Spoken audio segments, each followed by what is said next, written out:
warahmatullahi wabarakatuh. Alhamdulillah alladzi hadana li hadza wa ma kunna linahtadiya laula an hadanallah. Wa asyhadu an la ilaha illallah wahdahu la syarika lah. Wa asyhadu anna Muhammadan abduhu wa rasuluhu la nabiyya ba'dah. Allahumma shalli ala Muhammad wa ala ali Muhammad.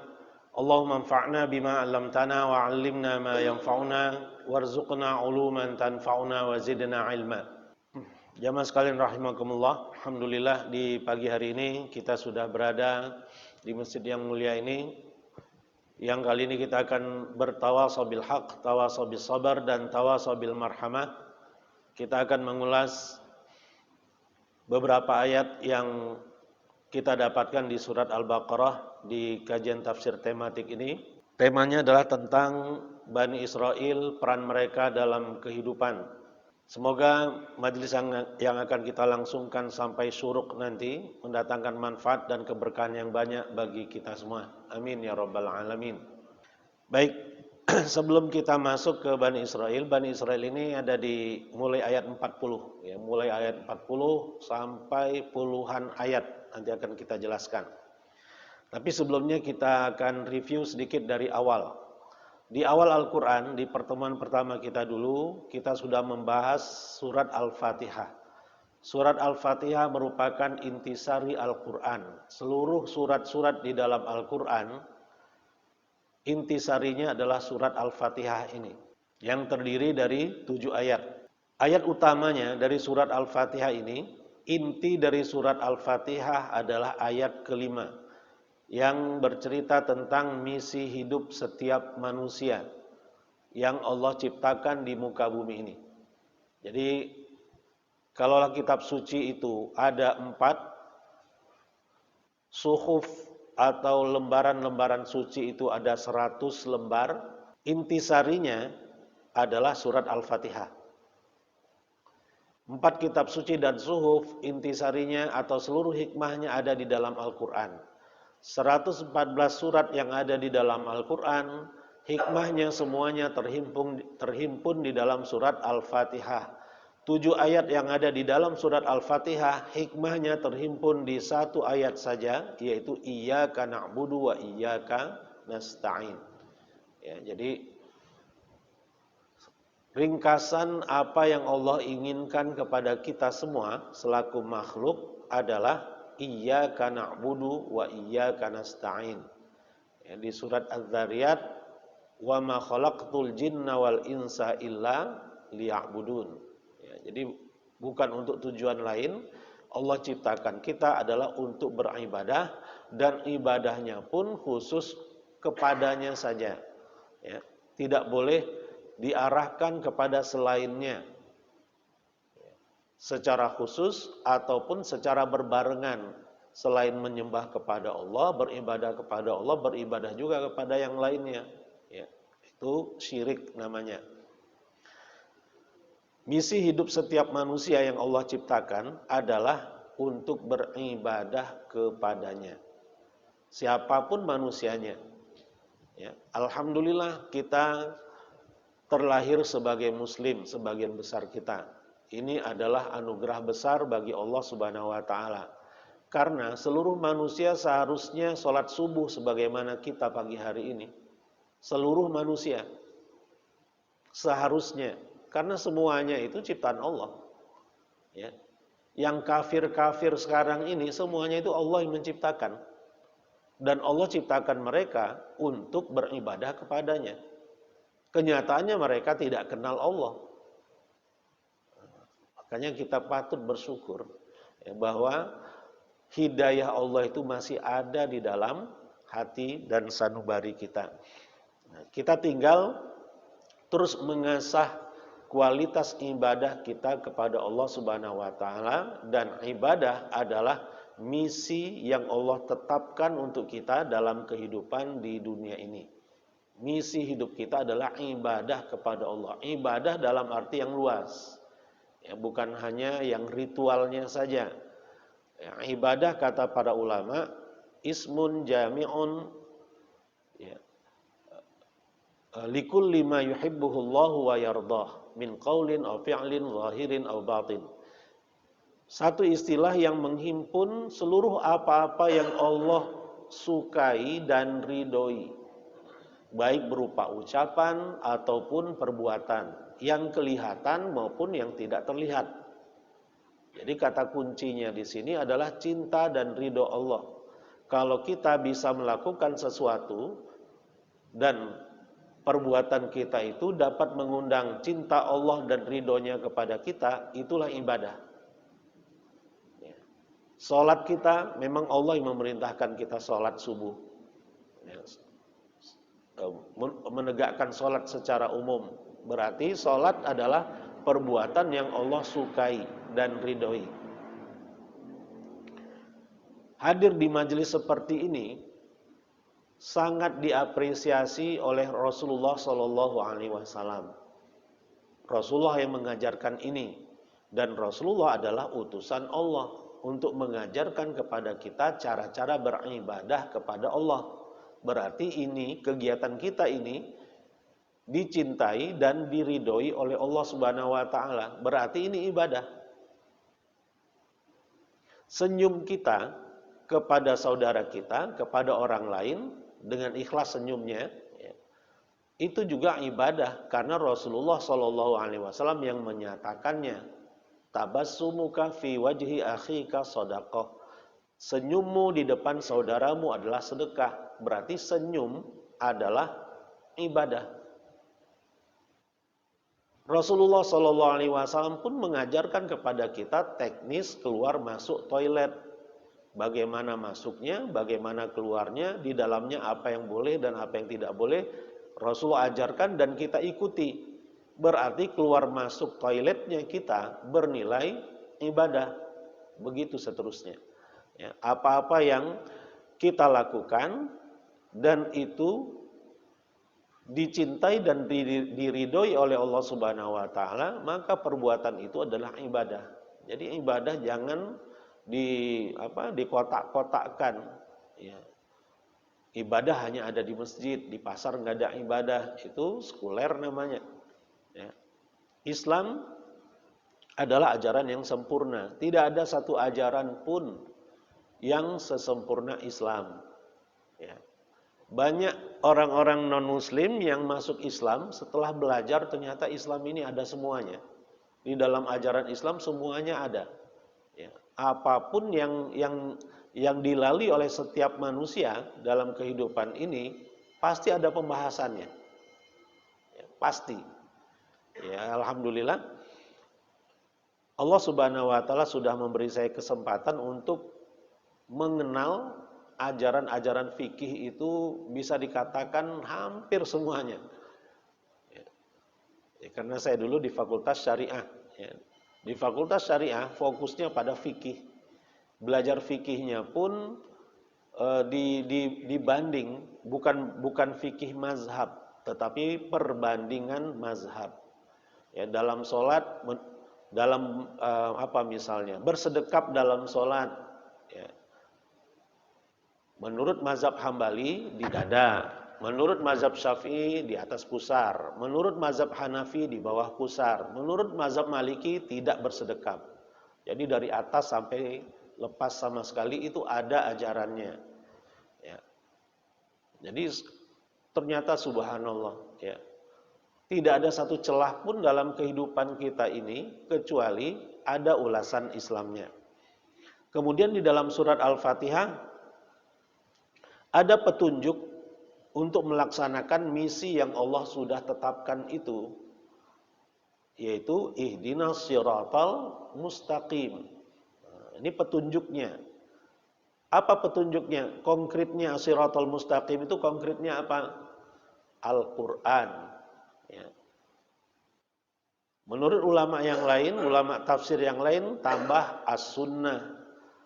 Ya. Jadi Al-Quran dan as-sunnah adalah petunjuk dalam melaksanakan misi ibadah kita di dalam kehidupan ini. Dalam prakteknya, ada 3 tipe manusia yang Rasulullah sebutkan, yang Allah sebutkan di sini. Ada yang menunaikan petunjuk itu dengan baik, yaitu alladzina an'amta alaihim minan nabiyyin wasiddiqin wasyuhada wassolihin. Ya. Mereka-mereka inilah yang menunaikan petunjuk, ya. Melaksanakan petunjuk untuk menerapkan misi tadi, misi hidup yang Allah Subhanahu wa taala sudah canangkan tadi dengan baik dan sempurna. Kita ingin seperti mereka. Dan ada juga yang punya petunjuk tapi tidak mau memakainya. Itu al-maghdub alaihim. Ya. Orang-orang Yahudi. Petunjuk mereka banyak, tapi mereka tidak mau menerapkannya, tidak mau mempraktekkannya, tidak mau mengajarkannya kepada orang lain. Ya. Dan bahkan mereka cenderung menyembunyikan ilmu-ilmu yang bermanfaat itu. Mereka dimurkai oleh Allah. Ya, punya ilmu tapi tidak diamalkan. Dan ada kelompok yang ketiga, ad-dhalin, yaitu mereka-mereka yang menjalani kehidupan ini tanpa petunjuk. Petunjuknya mereka ada-adakan sendiri. Ya, mereka ini disebut dhalin, sesat. Amalannya banyak tapi ilmunya nggak jelas. Jadi di ujung surat Al-Fatihah, Allah Subhanahu wa taala menyebutkan 3 pemeran kehidupan ini, ya, yang dominan, ya, yang dominan dan punya kekuatan dalam kehidupan di dunia ini sampai hari kiamat, yaitu orang-orang yang beriman, alladzina an'amta alaihim, orang-orang Yahudi, al-maghdub alaihim, dan waladhdallin, orang-orang Nasara. Ini ceritanya kita dapatkan sesungguhnya di dalam surat Al-Fatihah. Ya. Dan ini baru sebagian kecil. Kemudian, ini sudah kita bahas, ini intisari Al-Quran. Masuk ke 20 ayat pertama surat Al-Fatihah, kita mendapatkan Allah Subhanahu wa taala memberitakan kepada kita tentang tipe manusia sepanjang zaman sampai hari kiamat, hanya 3 dari 20 ayat pertama. Ayat 1 sampai ayat 5 adalah tipe yang pertama, yaitu tipe mukminun. 6 dan 7 tipe kafirun. Dan sisanya 13 ayat sampai ayat 20 tipe munafikun. Tidak ada tipe yang keempat. Kita adalah salah satu dari 3 tipe ini. Yang merah enggak lah, ya. Nauzubillah. Ya. Kemungkinan kita hijau dan abu-abu. Ya, kemungkinan kita semua hijau dan abu-abu. Ya. Tapi sepekan yang lalu atau 2 pekan yang lalu ada ternyata yang sudah menjadi merah dan memproklamirkan diri. Gitu. Untuk menjadi alumni Islam, ya, murtad, ya, masuk ke agama Hindu, yaitu urusan dialah di akhirat nanti. Tidak ada tipe yang keempat. Kita harus pastikan bahwa kita adalah orang-orang yang beriman. Kita masuk bagian yang pertama. Karena kalau tidak, ada kemungkinan kita masuk tipe munafikun. Kita harus pastikan. Ya, Rasulullah SAW memberitakan kepada kita tentang profil kita, bahwa kita ini orang-orang yang beriman. Apa tanda-tandanya? Apa ciri-cirinya? Man i'tadal masjid fashhadu lahu bil iman. Barang siapa yang mondar-mandir ke masjid, maksudnya untuk sholat, maka saksikanlah bahwa dia itu orang yang beriman. Alhamdulillah terkonfirmasi gitu. Ya, bahwa kita ada di kelompok hijau. Akan tetapi kata para ulama, al-imanu yazidu wa yanqus. Iman itu bisa bertambah dan bisa berkurang. Kualitas keimanan seorang mukmin itu fluktuatif. Bertambah dengan ketaatan, berkurang karena kemaksiatan. Ya.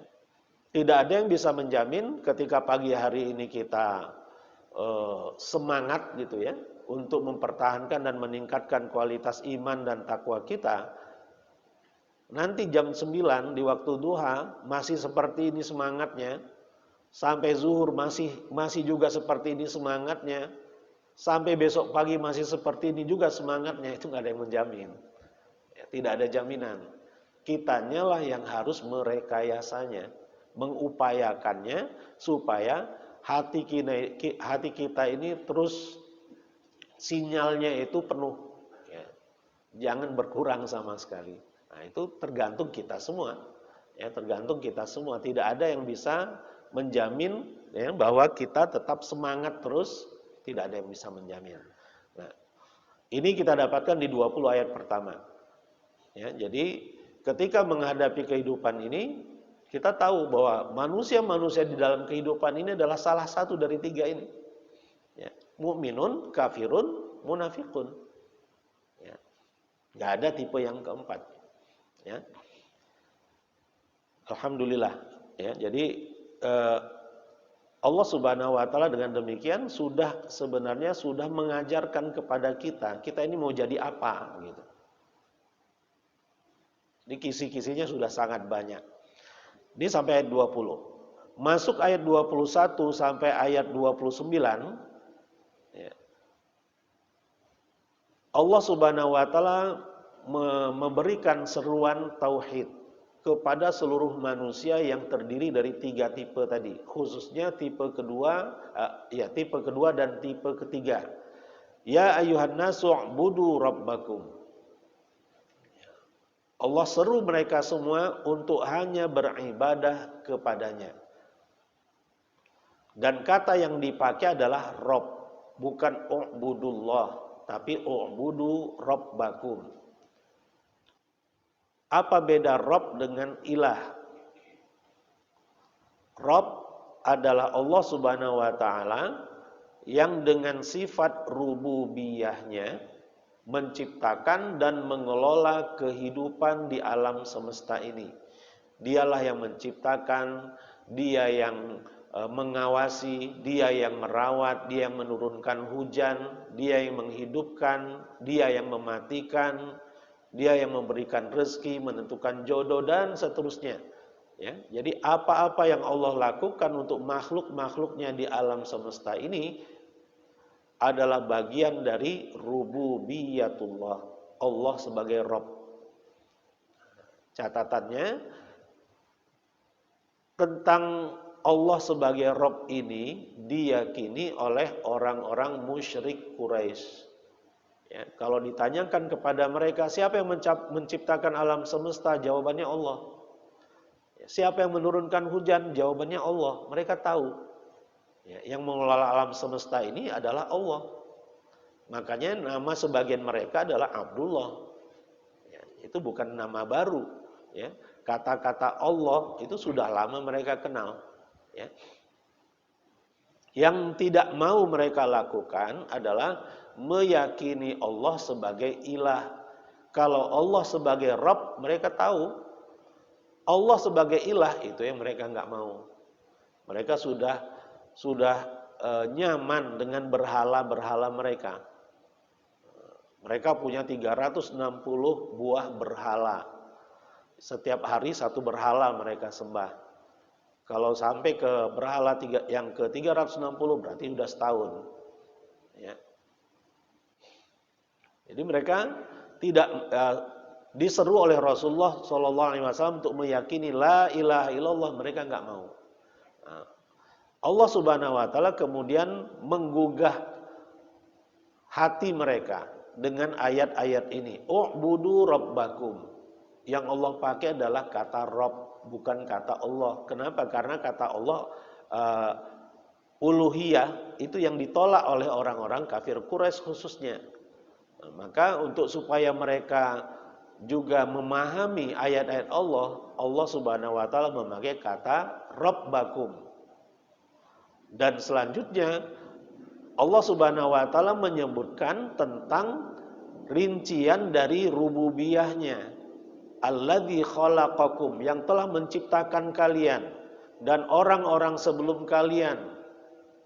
Targetnya supaya kalian bertakwa, melaksanakan perintah Allah dan meninggalkan larangannya. Di antara perintah utama dari Allah adalah mengesahkannya, beribadah hanya kepadanya.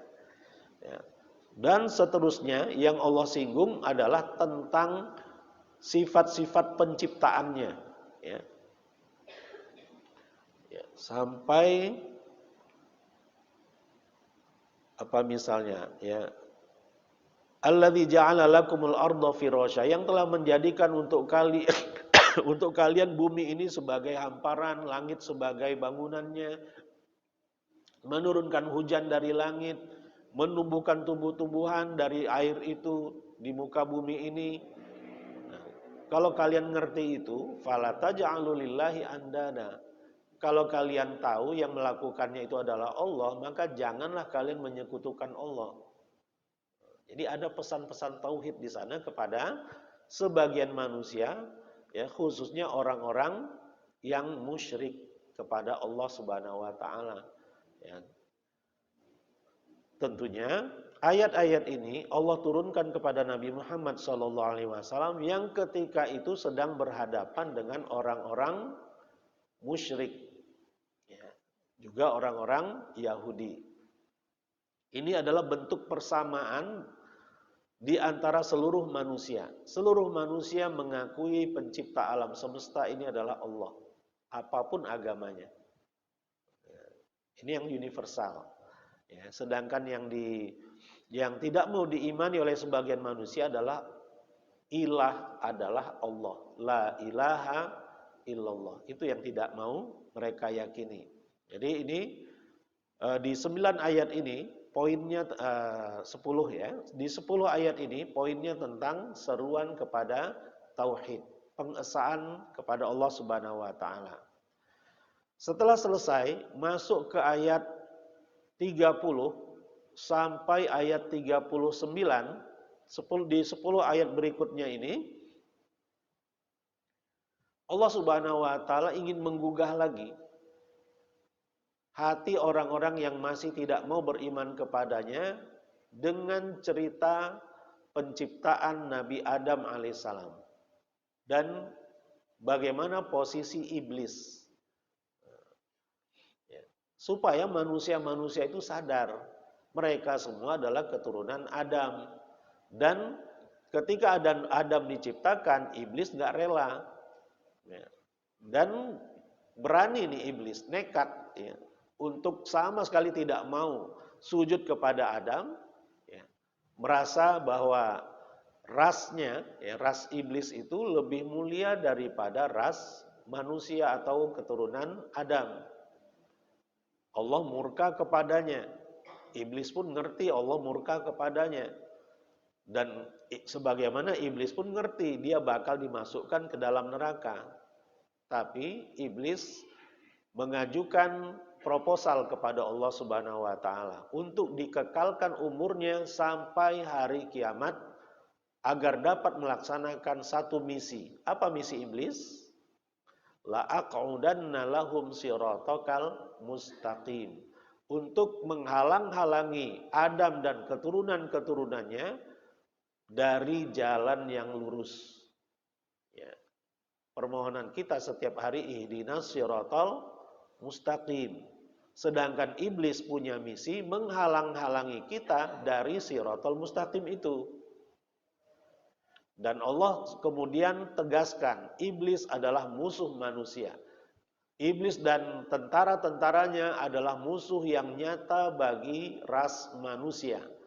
Inna syaitana lakum aduwwum mubin. Jadi Allah canangkan di sini. Ya, jangan so akrab sama iblis, sama setan. Mereka itu adalah musuh manusia.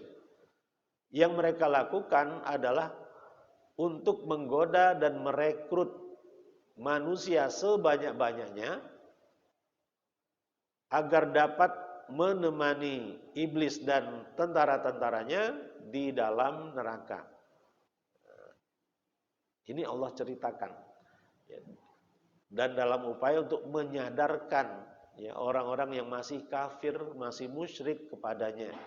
Ya, bahwa kekafiran mereka, kemusyrikan mereka itu gara-gara iblis. Ya. Nah, selanjutnya barulah kita masuk ke ayat 40.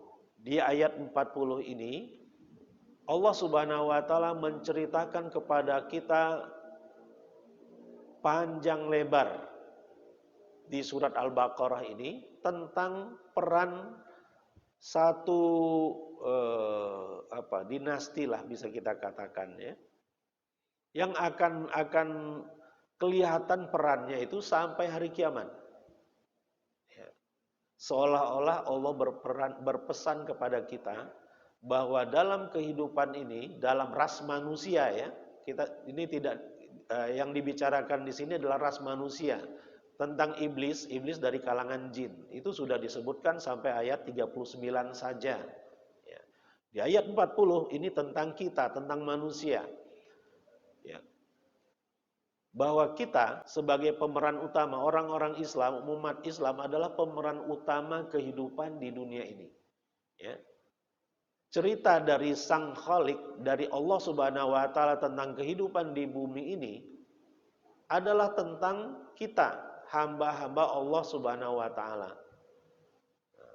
Dan ternyata selain kita ada yang dominan juga sampai hari kiamat, yaitu Bani Israel. Bukan, tidak semuanya, ya, tidak semuanya, tetapi yang khususnya adalah orang-orang Yahudi. Ya, jadi inilah pemeran utama kehidupan di dunia ini, yaitu umat Islam, umat Nabi Muhammad SAW. Kemudian Bani Israel. Bani Israel ada dua pecahan besarnya, yaitu Yahudi dan Nasrani. Makanya Yahudi dan Nasrani punya hukum khusus ya, yang Allah Subhanahu wa taala sebutkan di dalam surat Al-Maidah, yang berkenan dengan menikahi perempuan-perempuan mereka dan yang berkenan dengan sembelihan-sembelihan mereka, halal untuk dikonsumsi oleh umat Islam. Jadi pemeran utama dalam kehidupan dunia ini adalah umat Islam, Yahudi, dan Nasrani. Selebihnya itu disebut musyrikun, orang-orang musyrik. Ya, yang sebenarnya kelihatannya saja kuat, padahal mereka nggak kuat sama sekali. Ya, yang benar-benar kuat adalah Muslim dan Yahudi. Nasrani pada akhirnya ikut di belakang Yahudi. Ya. Jadi kalau kita kembali ke surat Al-Fatihah, di dalam surat Al-Fatihah alladzina an'amta alaihim, ya. Kemudian al-maghdub alaihim itu Yahudi, ad-dallin itu Nasrani. Ketika Allah sebutkan ini, artinya umat Islam punya kekuatan yang luar biasa. Sebenarnya, yang disegani oleh manusia-manusia yang lain atau kelompok manusia-manusia yang lain. Ya. Umat Islam nggak usah melakukan sesuatu yang menyerang mereka, nggak usah.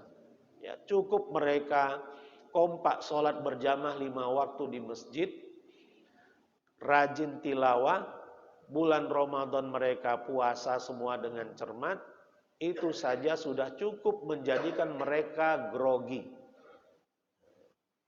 Ya. Makanya mereka berupaya supaya bagaimana umat Islam ini agar tidak solid itu bagaimana caranya gitu. Ya. Dengan menjauhkan umat Islam dari Al-Qur'annya. Itu diantara cara yang mereka sudah tahu sejak mungkin ribuan tahun yang lalu, ya. Bukan mungkin, memang sebenarnya sejak ribuan tahun yang lalu mereka tahu itu, ya. Bahwa di antara sumber kekuatan umat Islam itu adalah Al-Qur'an. Kalau umat Islam dekat dengan Al-Qur'an, mereka yang repot. Begitu. Ya. Baik. Jadi ini tentang Bani Israel. Nanti di akhir zaman pertarungan ada di antara umat Islam dan orang-orang Yahudi. Ya, Rasulullah SAW bersabda, kiamat itu tidak akan dibangkitkan ya, sampai orang-orang Islam memerangi orang-orang Yahudi. Pepohonan dan bebatuan pada saat itu akan bisa berbicara dan akan mengatakan kepada umat Islam, ya Muslim, hadza Yahudiyun khalfi uqtulhu.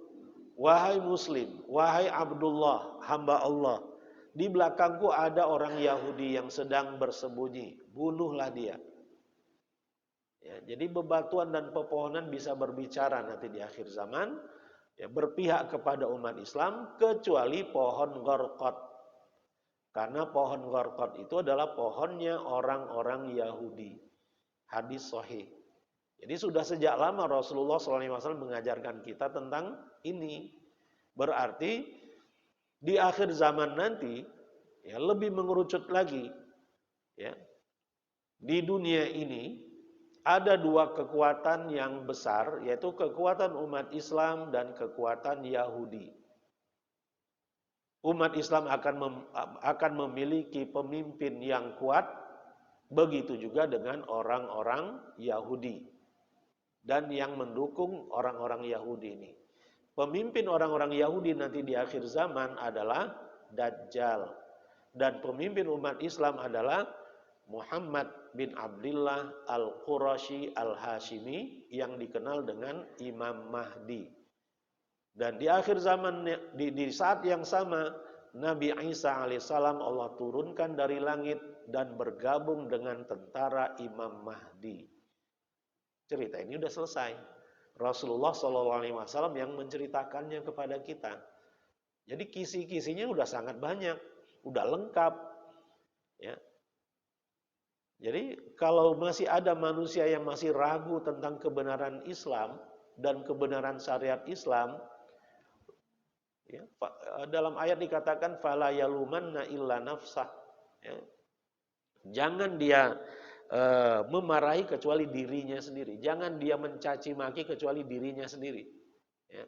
Ketika fakta ini sudah jelas, ternyata masih ada yang mengatakan saya Muslim tapi saya tidak suka syariat Islam. Sudah. Terserah dia lah, gitu. Ya.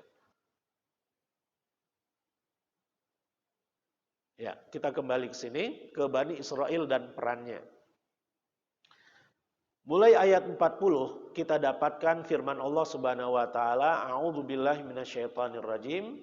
Ya Bani Israil dzkuru ni'mati allati an'amtu 'alaikum wa aufu bi ahdi ufi bi ahdikum wa iyaya farhabun. Wahai Bani Israel, ingatlah oleh kalian akan nikmatku yang telah aku berikan kepada kalian. Dan penuhilah janji kalian kepadaku, niscaya akan aku penuhi janjiku kepada kalian. Dan hanya kepadakulah kalian takut. Wa iyaya farhabun. Ini muqaddimahnya ayat 40. Dan nanti di ayat 47-48, kita dapatkan firman Allah Subhanahu wa taala, ya Bani Israil dzkuru ni'mati allati an'amtu 'alaikum. Ini lafadznya sama seperti ayat 40. Wa anni faddaltukum 'alal 'alamin. Dan bahwasanya aku telah melebihkan kalian ke atas manusia-manusia yang lain. Wattaqu yawman la tajzi nafsun an nafsin syai'aw wa la yuqbalu minha syafa'atu wa la yu'khadu minha 'adlu wa la hum yunsarun. Dan hati-hatilah kalian terhadap satu hari yang mana di hari itu tidak ada seorang pun yang bisa menolong orang lain sedikit pun. Di hari itu juga wala yuqbalu minha syafa'ah. Ya, tidak ada syafaat kepada siapapun. Wala yu'khadhu minha 'adlun. Tidak ada seorang pun yang bisa memberi tebusan atas kesalahan-kesalahan yang pernah dia lakukan. Wala hum yunsarun, dan mereka pun tidak akan mendapatkan pertolongan. Maksudnya hari kiamat. Ini seruan Allah Subhanahu wa taala kepada Bani Israel. Dan nanti di penutup ayat tentang Bani Israel kembali disebut ayat yang sama. Ya Bani Israel adhkuru ni'mati allati an'amtu alaikum wa anni faddaltukum 'alal alamin. Wattaqu yawman la tajzi nafsun an nafsin syai'aw wa la yuqbalu minha 'adlu wa la tanfa'uha syafa'atu wa lahum yunsarun. 122 sampai 123. Ya. Bedanya ya wala yuqbalu minha adlun dengan wala yuqbalu minha syafa'atun di ayat 48. Ya, tapi tiga item itu ada di kedua ayat itu. Jadi inilah ayat pembuka tentang Bani Israel dan ayat penutup tentang Bani Israel di dalam surat Al-Baqarah. Ada berapa ayat berarti ini? Ya. Lebih kurang 85 ya. Bahkan lebih ya. Karena mulai ayat 40, bukan mulai ayat 48. Mulai ayat 40 sampai ayat 123. Ya, berarti 80-an ayat, 83 ayat ya. Hanya khusus tentang Bani Israel saja di dalam sebuah surat, yaitu surat Al-Baqarah. Belum lagi nanti di surat-surat yang lainnya ya, banyak lagi disinggung tentang Bani Israel. Ya. Kira-kira sampai di sini pelajaran apa yang bisa kita ambil? Al-Quran akan ada sampai hari kiamat. Ayat-ayatnya nggak berubah, struktur ayatnya nggak berubah, tidak ada perubahan dan tidak ada penambahan dan pengurangan satu ayat pun atau satu huruf pun malah dari Al-Quran yang akan dibaca, yang akan ditemukan oleh generasi terakhir nanti sebelum kiamat. Sama persis. Kalau di dalam Al-Quran ada rentetan ayat tentang Bani Israel ini, yang 80-an ayat itu, di satu surat, yang jumlahnya 286 ayat, 80-an ayatnya khusus tentang Bani Israel. Kira-kira kesimpulan apa yang bisa kita ambil dari fakta ini? Bahwa Bani Israel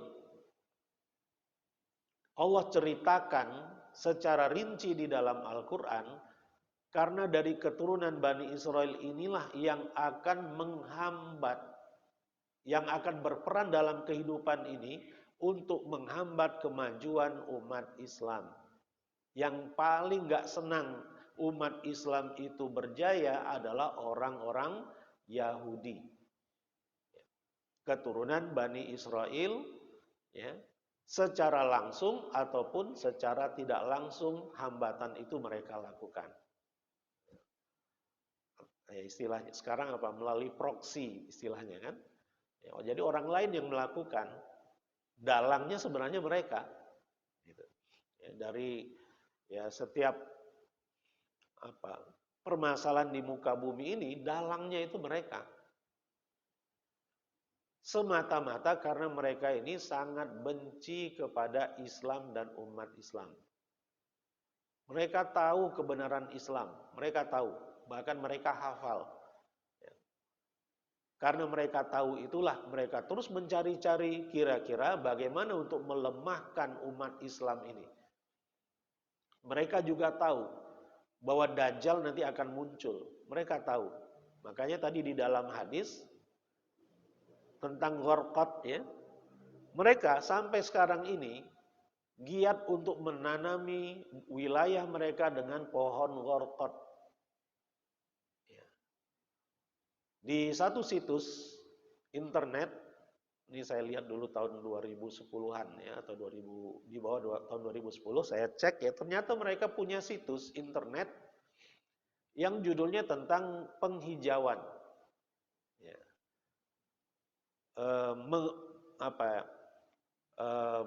Menerima donasi dari masyarakat dunia untuk menghijaukan bumi ini. Itu bahasanya. Ya. Tapi ternyata donasi masyarakat yang mendonasikan dananya ke situs tersebut, mereka belikan jenis pohon tertentu saja yang mereka beli adalah jenis pohon gharqad. Jutaan pohon gharqad sudah mereka tanam di sekitar wilayah pendudukan mereka. Artinya mereka ngerti, ya. Mereka paham di akhir zaman nanti pohon itulah yang akan menolong mereka. Di sisi lain, sebagian umat Islam tidak mempercayai hadis tentang gharqad itu. Umat Islamnya ada yang atau tidak tahu menahu atau masa bodoh tentang hadis itu. Ya. Padahal orang-orang Yahudi meyakini isi hadis itu dengan banyak menanami pohon gharqad di wilayah mereka. Ya. Ini sedikit cerita, kenapa sih waktu di SD kita nggak pernah dengar cerita tentang Imam Mahdi, ya, tidak pernah dengar cerita tentang Dajjal. Padahal itu kan cerita yang menarik, ya, untuk bisa kita dengarkan dari guru-guru kita. Ya. Saya dulu waktu SD nggak pernah dengar cerita tentang Dajjal, tentang Imam Mahdi, itu nggak pernah. Di pesantren, 9 tahun saya di pesantren, nggak pernah dengar cerita-cerita itu. Padahal landasannya hadis sahih. Masalahnya ada di mana? Ternyata masalahnya ada pada usul fikih. Ya, ada mazhab Syafi'i, kan mayoritas masyarakat kita, ulama di kita ini bermazhab Syafi'i. Ya, ulama-ulama terdahulu, ya, dari umat Islam di Indonesia ini mazhabnya adalah Syafi'i. Ya. Ulama-ulama mazhab Syafi'i sejak dulu, ya, sejak abad keempat, abad keempat, kelima dan seterusnya, mempunyai keyakinan bahwa hadis ahad tidak bisa dijadikan sebagai landasan akidah. Apa itu hadis ahad? Hadis yang didapatkan dari orang per orang saja. Yang mendengarnya dari Rasulullah SAW cuma 1 atau 2 orang sahabat, atau 3, maksimal 9. Kemudian masing-masing sahabat itu mengajarkan kepada sejumlah itu juga. Tidak lebih dari 9. Ya, begitu juga ke bawahnya. Ya. Kalau seperti itu, itulah yang disebut dengan hadis ahad. Ya. Lawannya hadis mutawatir. Ya. Ketika satu pernyataan dari Rasulullah SAW didengar oleh 10 orang atau lebih, kemudian masing-masing dari 10 orang tadi atau lebih mengajarkannya, menginformasikannya, men-share-nya kepada minimal 10 orang juga. Begitu juga dengan generasi ketiga, itulah hadis mutawatir namanya. Nah, menurut ulama-ulama yang bermazhab Syafi'i, sebagiannya, enggak semuanya, ya, hadis ahad kalau isinya tentang akidah, tentang hal-hal yang gaib, tentang peristiwa akhir zaman, tidak bisa dijadikan sebagai landasan. Yang boleh hanya hadis mutawatir saja. Itu pandangan sebagian ulama bermazhab Syafi'i. Termasuk yang dianut oleh guru-guru kita, kiai-kiai kita di Indonesia, itu yang mereka anut. Imam Ghazali rahimahullah meyakini itu juga. Dan beliau ajarkan kepada murid-muridnya. Beliau catat dan tulis di kitabnya. Kalau nggak salah di dalam kitab Al-Mustasfa karya Imam Ghazali, ya, tentang usul fikih, itu menyatakan kaedah itu. Hadis ahad tidak bisa dijadikan sebagai landasan akidah. Ya, atau di dalam kitab beliau yang lainnya, wallahu alam, ya, saya belum pernah mengeceknya. Dampaknya, seluruh hadis ahad yang bercerita tentang akidah tidak akan sampai ke kita yang bermazhab Syafi'i rata-rata. Yang guru-guru kita bermazhab Syafi'i. Di literatur mazhab Syafi'i tidak ada diajarkan itu. Ya. Sementara mazhab Syafi'i ulama-ulama mazhab Syafi'i sebagaimana mazhab Hanafi berkeyakinan bahwa bagi masyarakat Islam itu yang mereka perlu bertaklid saja. Ya. Jadi taklid saja, apa kata gurunya udah laksanakan. Sholat itu begini, begini, begini, udah laksanakan. Dalilnya jarang-jarang disebutkan. Ya. Coba sajalah ya, di kitab-kitab kuning itu dogmatis. Ya. Caranya begini, begini, begini, enggak disebutkan. Apa ayatnya, apa hadisnya, jarang-jarang disebutkan. Itu ciri-ciri mazhab Syafi'i juga mazhab Hanafi. Taklid. Nah, kalau sudah taklid, nah itu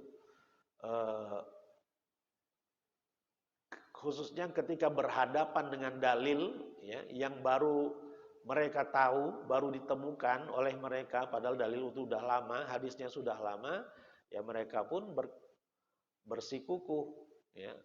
Umat Islam hanya cukup mengikuti apa kata ulama mereka yang ada di dalam kitab-kitab kuning. Nah, itulah yang disebut dengan taklid. Nah, ya, jadi ini yang menjadi salah satu problematika kita sebagai umat Islam. Ya, jadi itulah alasannya kenapa pada akhirnya kita tidak pernah mendengar cerita tentang Dajjal, cerita tentang diturunkannya Nabi Isa dari langit, ya, tentang Imam Mahdi, tentang Ya'juj dan Ma'juj, ya, apalagi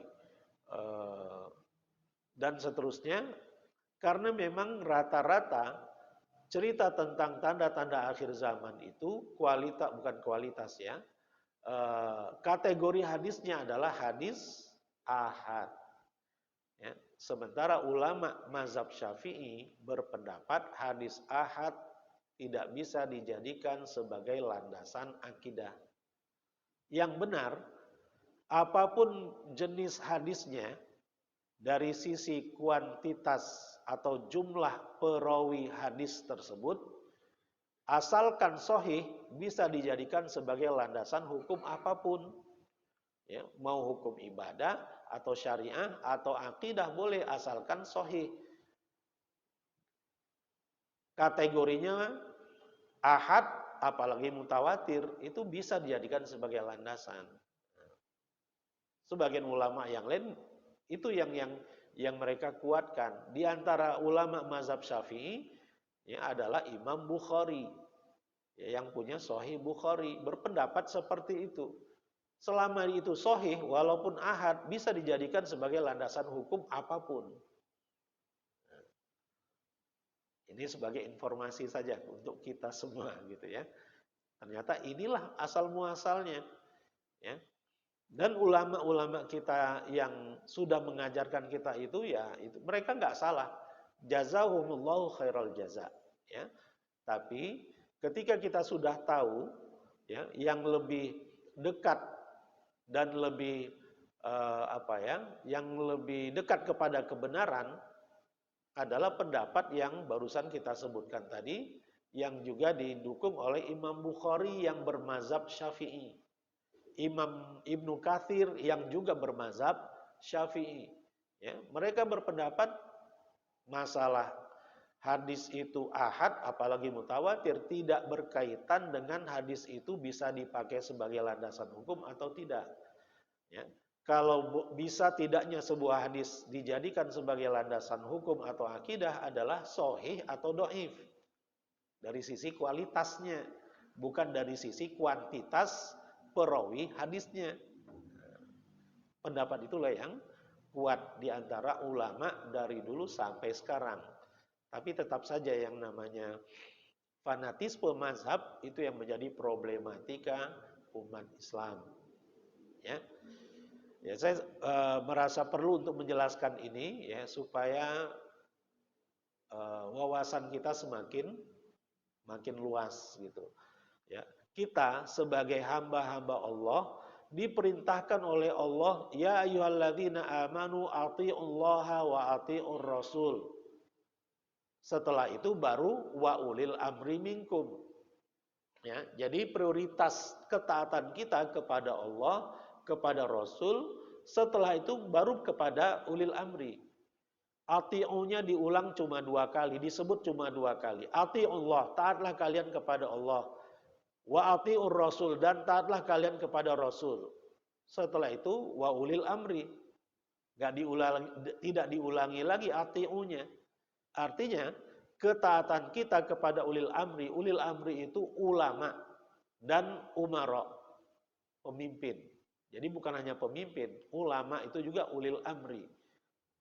Ketaatan kita, kepatuhan kita kepada ajaran ulama-ulama kita adalah prioritas berikutnya setelah ketaatan kita kepada Allah dan ketaatan kita kepada Rasulullah SAW. Walaupun yang menjelaskan tentang item-item apa saja yang harus kita taati dari Quran dan Sunnah, yang mengajarkan itu ulama juga, gitu. Yang menyampaikan kepada kita para ulama juga, sehingga kita lebih memahami ya apa maksud ayat-ayat di dalam Al-Quran dan apa maksud dari hadis-hadis Rasulullah SAW. Itu bisa kita pahami melalui lisan para ulama juga, yang setelah kita mengerti ya, kita bisa mencerna. Kalau ada hadis sahih isinya ya, berbeda dengan amalan yang biasa kita lakukan, yang diajarkan oleh guru kita dulu waktu SD. Kira-kira kita tetap kekeh melaksanakan ajaran yang diajarkan oleh guru kita dulu, atau beralih kepada hadis sahih. Mana yang kita pilih? Ya, seharusnya yang dipilih adalah tadi, atiullah wa atiur Rasul, baru ulama. Ya, pernyataan siapapun bisa diterima dan bisa ditolak. Yang tidak bisa ditolak sama sekali adalah pernyataan Rasulullah Shallallahu Alaihi Wasallam yang maksum, dijaga dari kesalahan. Sedangkan ulama, mereka masih manusia semua. Kemungkinan salahnya ada. Jangankan ulama di abad ketiga, keempat, kelima, para sahabat yang langsung berhadapan dengan Rasulullah SAW, belajar dari Rasulullah SAW pun pernah diketahui salah, keliru. Ya, di antara bentuk kekeliruannya nggak update, gitu. Ilmunya belum update, gitu. Ya, yang kemudian ditegur oleh sahabat yang lain, lah ini udah nggak berlaku lagi. Yang berlaku adalah yang ini. Oh begitu ya, akhirnya dia dianulir pendapatnya. Ya, tapi sebagian murid-murid dari sahabat ini yang sudah terlanjur mengajarkan, yang tetap kekeh, yang benar tuh yang ini, gitu. Mereka nggak update bahwasanya hadis itu sebelumnya, hadis setelahnya menghapus yang sebelumnya ini. Nah, mereka tidak mengikuti semuanya, dan itu wajar karena mereka manusia. Ya, jadi itulah kenyataan yang ada dalam kehidupan kita sebagai umat Islam. Ya, sangat, kalau mau dikatakan mustahil, ya, hampir mirip mustahil. Menyatukan seluruh umat Islam dalam satu pendapat saja, itu hampir mustahil. Ya. Kita saja dalam sholat subuh, ada yang kunut, ada yang tidak kunut. Walaupun seharusnya masalah kunut ini seharusnya udah selesai di kita. Jangan di otak-atik lagi, bukan otak-atik ya. Jangan diperdebatkan lagi lah. Ya. Orang yang tidak pakai kunut dalam sholat subuhnya sah. Yang pakai kunut pun sah. Gitu. Tidak ada seorang ulama pun yang mengatakan bahwa kalau sholat subuh itu tidak pakai kunut, sholatnya tidak sah, nggak ada. Ya. Dan mereka yang fanatik dengan kunut dalam sholat subuh, ketika haji, ketika umroh, ikut juga berjamaah dengan imam yang tidak pakai kunut. Dan nggak masalah kan? Ya. Di Mekah, di Madinah nggak pakai kunut. Mereka sholat subuh juga di Masjidil Haram, sholat subuh juga di Masjid Nabawi, dan nggak protes. Kenapa masalah itu yang bisa kita berdamai ya, di Mekah dan Madinah, Kembali ke tanah air, berbeda lagi. Gitu. Ya. Jadi tidak ada seorang ulama pun yang mengatakan yang nggak pakai kunut nggak sah sholat subuhnya, atau yang pakai kunut nggak sah sholat subuh, nggak ada. Ya. Ya sudah, kita terima saja ini sebagai satu kenyataan. Ketika kita sholat subuh imamnya pakai kunut, ya udah kita ikut. Dan itu adalah fatwa ulama-ulama yang tidak pakai kunut. Syekh bin Baz dan Syekh Utsaimin rahimahumallah ketika ditanya tentang bagaimana posisi orang yang tidak meyakini kunut sholat di belakang imam yang pakai kunut, apa yang harus dia lakukan? Jawaban dari dua ulama yang tidak pakai kunut, kamu harus mengaminkan doa kunut imam itu. Apa dasarnya? Innama ju'ilal imamu liyutamma bihi. Imam itu dijadikan untuk diikuti. Kalau dia takbir, takbirlah kalian. Kalau dia ruku, rukuklah kalian. Sampai salam. Itu di dalam hadis dikatakan seperti itu. Termasuk di dalamnya dengan demikian, kalau imamnya kunut, kunutlah kalian. Itu fatwa ulama besar abad kini ya, wafatnya tahun 1420-an ya, kedua-duanya. Ya. Jadi ulama-ulama yang tidak meyakini kunut saja ya, memfatwakan kita mengaminkan, kita maksudnya saya tidak pakai kunut. Ya, ketika tadi imam kita memakai kunut, saya aminkan. Saya mengangkat tangan dan saya aminkan. Tapi kalau saya disuruh jadi imam, saya nggak pakai kunut. Nah, hendaknya urusan ini selesai di kita gitu. Jangan diperdebatkan lagi. Yang penting kita sholat subuh. Yang utamanya itu sholat subuhnya. Ya, bukan masalah kunut tidak kunutnya.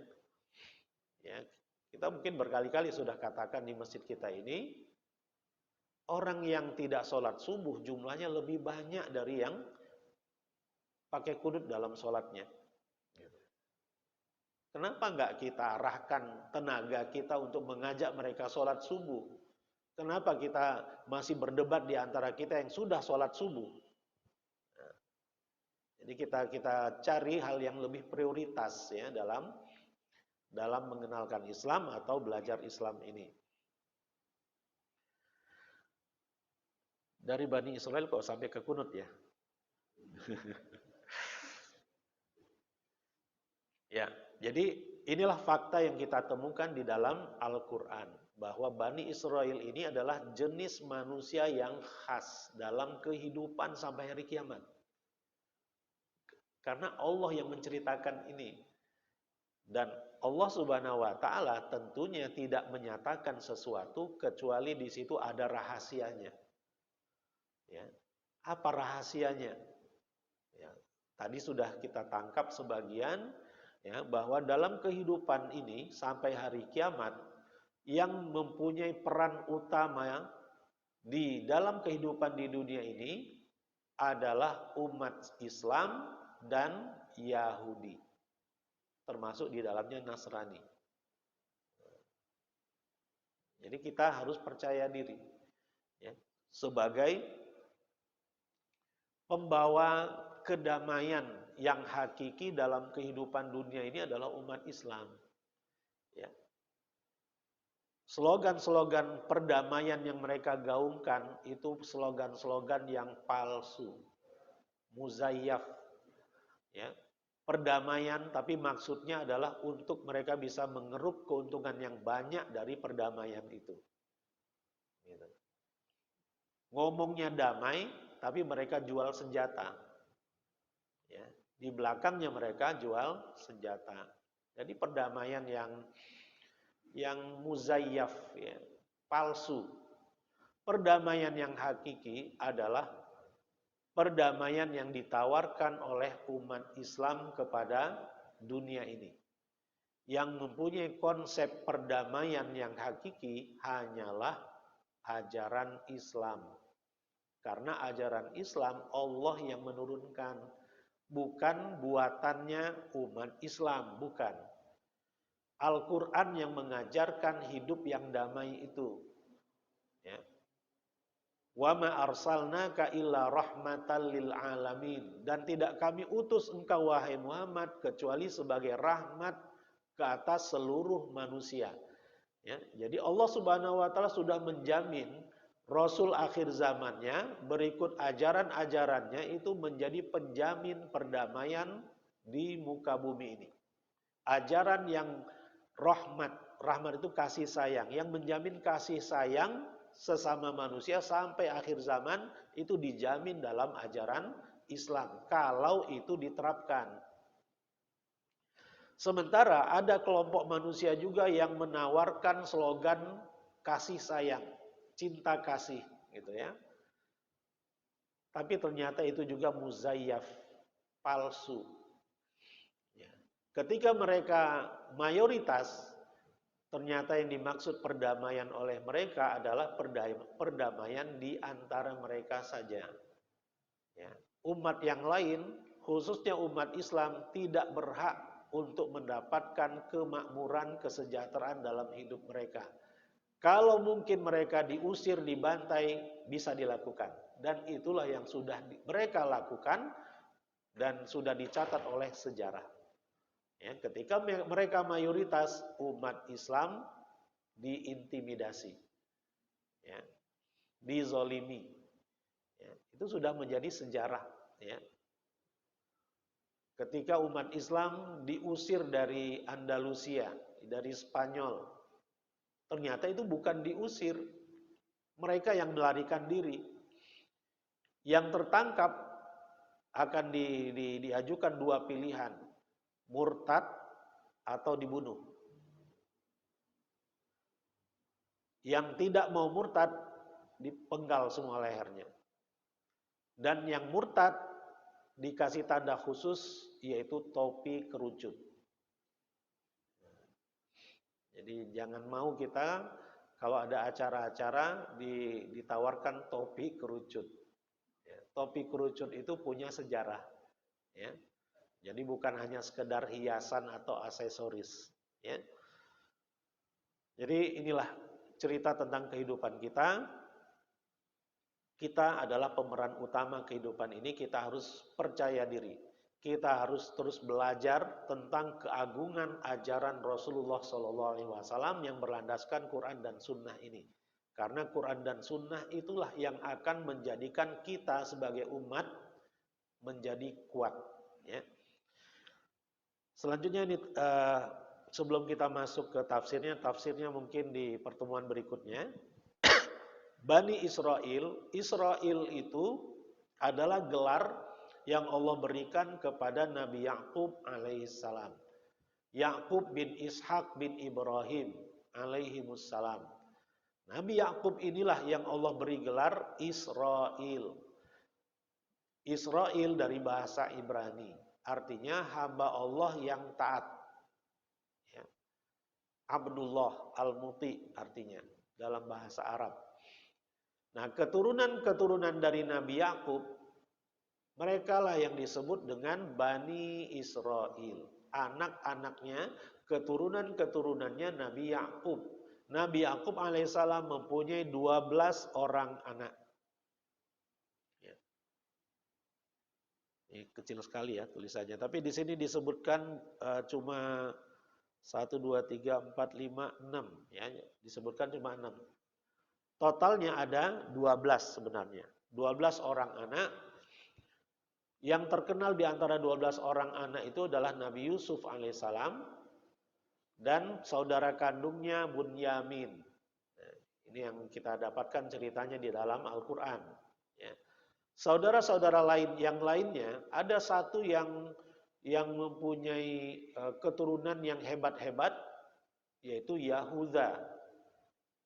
Ya.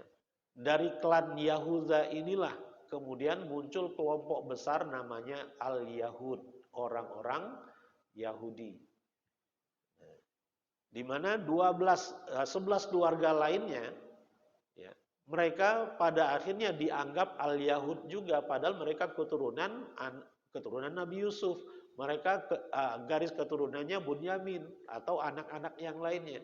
Tapi karena dominannya Yahuda, keturunan-keturunan Yahuda dengan kelompok namanya al-Yahud ini, ya mereka kemudian bergabung atau dianggap sebagai bagian dari orang-orang Yahudi. Ya. Itu sejarah awalnya dari situ. Ya, dan kemudian ya kita tahulah ceritanya ketika sudah sampai ke kepemimpinan Nabi Musa alaihissalam. Ya. Ketika Nabi Musa alaihissalam memimpin mereka eksodus dari Mesir ke Palestina, ya itu ceritanya banyak itu. Ya, ada cerita tentang air yang keluar dari sebongkah batu, jumlahnya ada 12 keran sesuai dengan jumlah keluarga besar atau kabilah yang ada di Bani Israel. Ya, itu diceritakan di dalam Al-Quran. Kemudian kemanapun mereka pergi, mereka dinaungi oleh awan. Ketika mereka haus dan lapar, Allah turunkan al-manna was-salwa. Ya. Ketika mereka akan menyeberang lautan, lautan pun terbelah menjadi dua dan mereka bisa melaluinya sampai ke arah, ya. Kalau tempatnya yang sebenarnya adalah Sinai, ya. Jadi bukan Laut Merah yang lebar itu, tetapi yang ujungnya yang lebih sempit. Nah, itulah yang terbelah sehingga mereka bisa sampai ke gurun Sinai. Ya. Kemudian cerita tentang Bukit Tursina, ya Allah berbicara kepada Nabi Musa dan seterusnya. Ini merupakan cerita-cerita yang menggambarkan wa anni faddaltukum alal alamin. Ya, bahwa Allah Subhanahu wa taala benar-benar melebihkan mereka ke atas manusia-manusia yang lainnya, ya, dengan banyaknya fasilitas mukjizat yang Allah berikan kepada mereka. Tapi catatannya yang disebutkan oleh ahli tafsir, wa anni faddaltukum alal alamin, dan bahwasanya kami melebihkan kalian ke atas manusia-manusia yang lainnya di zamannya. Itu catatan para ahli tafsir. Bukan sampai hari kiamat, bukan. Di zaman itu Allah Subhanahu wa taala lebihkan mereka ke atas umat-umat yang lain, ke atas bangsa-bangsa yang lain yang hidup di zaman itu. Nah, kalau sekarang atau sejak Rasulullah SAW diutus, ceritanya lain lagi. Aturan mainnya beda lagi. Ya, Allah Subhanahu wa taala yang menetapkan kuntum khaira ummatin ukhrijat linnas. Kalianlah wahai umat Nabi Muhammad sallallahu alaihi wasallam yang menjadi khaira ummah, menjadi umat yang terbaik yang Allah keluarkan di kalangan umat manusia. Ta'muruna bil ma'ruf wa tanhauna 'anil munkar wa tu'minuna billah. Ya. Yang keunggulannya adalah amar ma'ruf nahi mungkar yang ditegakkan di atas keimanan kepada Allah Subhanahu wa taala. Ya. Jadi enggak berlaku lagi wa anni faddaltukum alal alamin, itu enggak berlaku lagi. Yang berlaku adalah kuntum khaira ummah. Kitalah umat yang terbaik. Selama kita amar ma'ruf nahi mungkar dan iman. Ya. Kalau amar ma'ruf nahi mungkar dan keimanan kita abaikan, kita tidak lagi menjadi khairu ummah. Ya, sebagaimana yang sedang kita rasakan sekarang ini, ya, kita sangat gampang untuk dimarginalkan, ya, ditekan, ya, dipaksa, padahal kita mayoritas. Kenapa nasib kita seperti ini? Karena sejak lama kita sudah meninggalkan amar ma'ruf nahi mungkar. Ya. Gak kompak. Ya, ketika ada sebagian umat Islam yang ingin menegakkan amar ma'ruf nahi mungkar, yang lain gak mendukung, bahkan lebih cenderung nyinyir, gitu. Ya. Ya. Yang lebih parahnya lagi, ketika amar ma'ruf nahi mungkar itu sedang dilakukan, Misalnya dalam kasus pelecehan Al-Quran ya, tahun 2016 yang lalu, ada sekelompok umat Islam yang mengatakan yang sedang berkumpul di Monas itu yang jumlahnya 7 juta itu ya sama dengan binatang katanya. Itu kan menyakiti hati kita, sangat menyakitkan ya. Itu diucapkan oleh saudara-saudara kita. Jadi karena kita nggak kompak, ya pada akhirnya kita dimarginalkan lagi. Padahal itu merupakan momentum untuk menyatukan kita, ya, untuk menjadikan soft umat Islam itu solid, ya. Ya inilah kita. Ya. Kita masih terus berjuang untuk kembali menjadi khairu ummah. Syarat dan ketentuannya amar ma'ruf nahi mungkar yang ditegakkan dengan landasan iman. Dan tantangannya besar, ya. Sekali saja ada yang berani amar ma'ruf nahi mungkar secara vokal, hati-hati. 6 orang sudah terbunuh kan? Ya, di tol kilometer 50, ya. Tokohnya keluar masuk penjara, itulah tantangannya. Ya. Ketika kita berani amar ma'ruf nahi mungkar, tantangannya itu sampai ke nyawa. Berani nggak kita? Jadi uji nyali. Ya. Tapi kalau itu berhasil kita lakukan, artinya kita amar ma'ruf nahi mungkar bukan dengan cara yang kekerasan, enggak juga kan? Ya, kita cuma menyuarakan yang benar, ya, bahwa ini mungkar ini, enggak boleh yang seperti ini. Kok yang seperti itu justru disalahkan?